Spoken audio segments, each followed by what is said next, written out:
looking at an 11th century Boethius used in monastic education, I think. If you listen to the page, there's a sort of...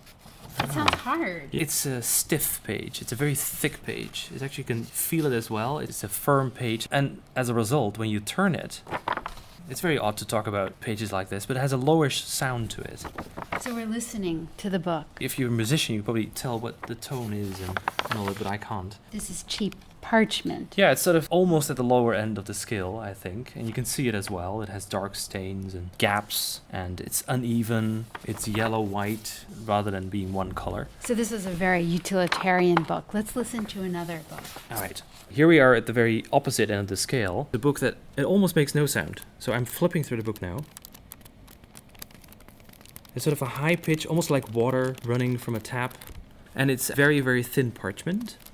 It's about the thinnest parchment you can have. It's what we call a Paris Bible, which means a Bible with all the books in one physical volume, rather than having 2 or 3 volumes. And so it had to be thin. It has no gaps, it has no holes. It's as white will be. And if I try to flip one page, so it's still making noise, but I can now flip it and it will not make any noise, I think. A little bit of a high pitch crackle.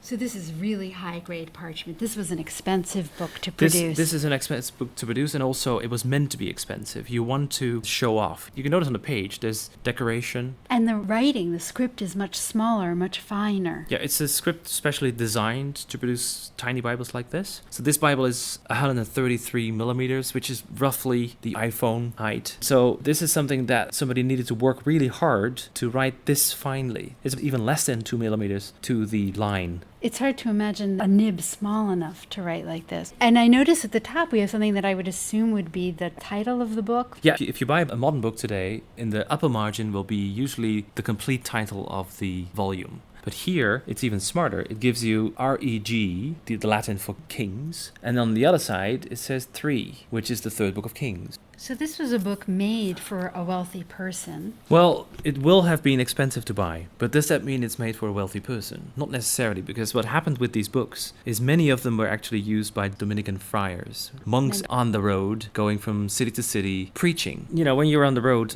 you try to get everything as small as possible. Your phone, your computer, your laptop. This is portable. This is portable. So this was made to fit in your bag, but also that's why the pages are so thin, because you want to have the entire volume in a small object. The same Bible could easily have been copied in 20 volumes, and 200 years earlier it would have been 20 volumes of large letters, of large space, but that's not what was the idea behind this book. So this was made for somebody on the road. Everything that he needed was in this little device, as it were.